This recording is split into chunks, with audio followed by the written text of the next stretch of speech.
पूर्वांचल में quality education और excellent placement के लिए अनेकों राष्ट्रीय और अंतर्राष्ट्रीय पुरस्कारों से सम्मानित KIPM गीटा Gorakhpur. Admissions open for BTech with mechanical, civil, computer science, electrical and electronic streams. जब गोरखपुर में KIPM है तो कहीं और क्यों जाना? KIPM rocks! KIPM गीटा गोरखपुर।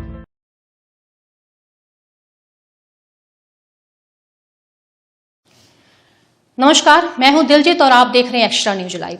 छात्र का विश्वविद्यालय में मौत हो जाना विश्वविद्यालय छात्र नेताओं को उग्र आंदोलन करने के लिए मजबूर कर देता है।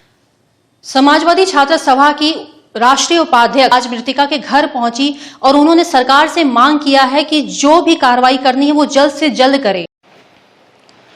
समाजवादी छात्र सभा की राष्ट्रीय उपाध्यक्ष अनु प्रसाद ने विश्वविद्यालय प्रशासन पर आरोप लगाते हुए कहा है कि छात्र की परीक्षा दीक्षा भवन में चलती है, वह होम साइंस डिपार्टमेंट में क्या कर रही थी? अगर वो होम साइंस विभाग में जाती भी है तो आत्महत्या करने की एक प्रक्रिया होती है, क्या किसी ने भी उसे आत्महत्या करते नहीं देखा होगा?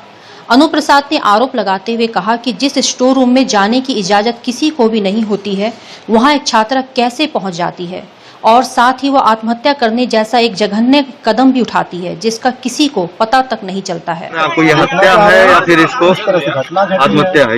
देखिए, ये प्रश्न उठते हैं विश्वविद्यालय प्रशासन और होम साइंस विभाग के कर्मचारियों के ऊपर कि अगर एक विश्वविद्यालय में एग्जाम चल रहा है, लड़की का एग्जाम दीक्षा भवन में है, तो लड़की होम साइंस विभाग में क्या कर रही थी? और अगर वो होम साइंस विभाग में गई भी तो आत्महत्या करना कोई 1 मिनट का काम नहीं होता। लड़की वहाँ गई होगी, विभाग के वहाँ पे स्टोर रूम में उसने मेज खिसकाया होगा, फंदा लगाया होगा, ये सारे काम करने में समय लगते हैं। ये प्रश्न उठता है कि जब ये सारे काम वहाँ लड़की का कर रही थी तो वहाँ के कर्मचारी कहाँ थे? क्या दबे पाव इतने सन्नाटे में ये काम किया गया कि किसी कर्मचारी को सुनाई तक नहीं दिया? हम लोग भी विश्वविद्यालय में रहे हैं, हम लोग भी विभाग में रहे हैं, हम लोग को भी पता है कि स्टोर रूम या ऐसी कोई भी जगह पे छात्र छात्राओं को जाना नामुमकिन होता है कि उचित कर्मचारी वहाँ मौजूद होते हैं।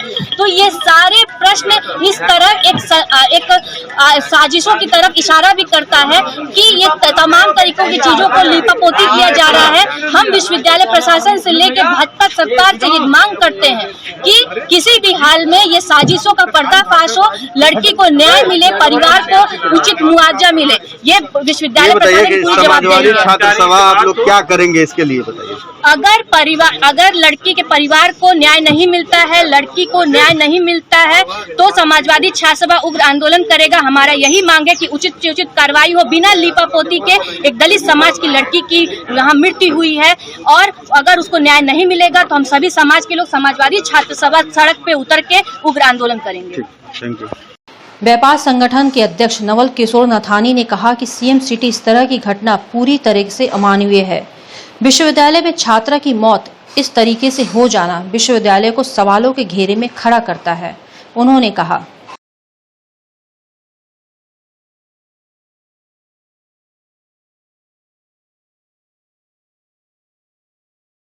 पहले तो हम ये कहेंगे कि ये जो घटना हुई है निश्चित रूप से बहुत ही निर्मम अमानवीय घटना है।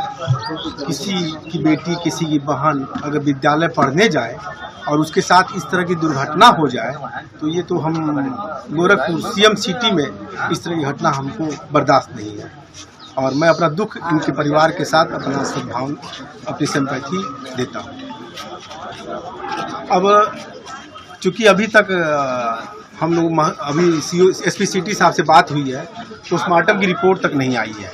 मैंने अभी बात किया, उनके तरफ से कोई भी प्रशासनिक लहमा यहाँ पे नहीं है और इस परिवार को सांत्वना देने के लिए। और चूंकि ये यूनिवर्सिटी विश्वविद्यालय का मामला है तो सर्वप्रथम विश्वविद्यालय के कुलपति इसके जिम्मेदार बनते हैं।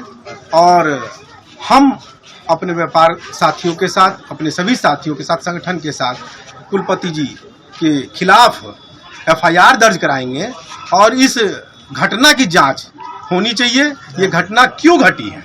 ये घटना घटनी ही नहीं चाहिए। तो पहली चीज़, ये हमारे समाज की बेटी है और इसके साथ इस तरह से घटना घटी है।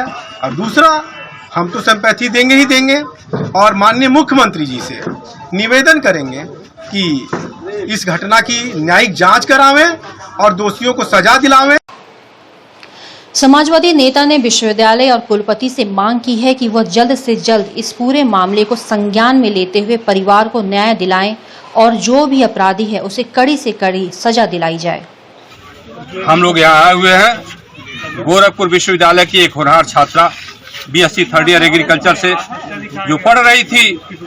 कल विश्वविद्यालय प्रशासन विश्वविद्यालय के अंदर परीक्षा के बाद उसकी लाश बरामद की जाती है, हत्या की जाती है और 1.5 घंटे बाद उसकी लाश बरामद होती है और लटका करके जो है लाश उतारी जाती है। विश्वविद्यालय परिषद विश्वविद्यालय के कुलपति के अधीन आता है। होनहार छात्रा की हत्या की जाती है और हत्या के बाद उसकी लाश को उतारी जाती है। होनहार छात्रा थी। इसके लिए हम लोग उनके घर आए हैं सांत्वना देने के लिए। हमारी प्रशासन से मांग है कि अविलंब कुलपति के ऊपर हत्या का मुकदमा दर्ज किया जाए और उसके परिजन को 25 लाख रुपए की आर्थिक मदद दी जाए। अन्यथा गोरखपुर विश्वविद्यालय के छात्र नेता, सामाजिक संगठनों के लोग मिल करके विश्वविद्यालय के खिलाफ एक बिगुल फूकेंगे। बताइए, आप बताइए क्या लग रहा है आपको, ये हत्या है कि नहीं? जिस तरह दिखाया गया है प्रदर्शन द्वारा पता चल रहा है कि ये हत्या किया गया है, क्योंकि बच्ची इस तरह पर जमीन में सोया रहा है। समय की बच्ची आत्महत्या कर सकती है और आत्महत्या करना हो तो कहीं और क्यों कैंपस के अंदर ही करेगी वो। और दलितों के साथ हो रहा उत्पीड़न हम लोग बर्दाश्त नहीं करेंगे। दलित समाज से जो हमारा दलित समाज हो रहा है उसे मैं बर्दाश्त नहीं करूंगा। उसकी लड़ाई में लड़ रहा हूँ और हमारा समाज पूरा लड़ रहा है, क्योंकि मैं शक्ति प्रसाद भाजपा महामंत्री गोरखपुर मोर्चा में खड़ा हूँ। आप बताइए क्या लग रहा है, ये हत्या है कि नहीं? ये कहीं ना कहीं हत्या तो बिल्कुल है। अगर इनके परिवार वाले कह रहे हैं उच्च स्तरीय जांच होना चाहिए तो जांच होना चाहिए। कहीं ना कहीं यूनिवर्सिटी प्रशासन और इसमें कहीं ना कहीं दोषी जरूर है। इस तरह का ये छुपाया जा रहा है और अभी तक इसका रिपोर्ट तक देने का काम नहीं किया गया। मेडिकल कॉलेज और प्रशासन एक बार भी लोग झांकने तक आने का काम नहीं किया। ये कहीं ना कहीं हत्या का है साजिश। बिल्कुल इस पर जांच होनी चाहिए।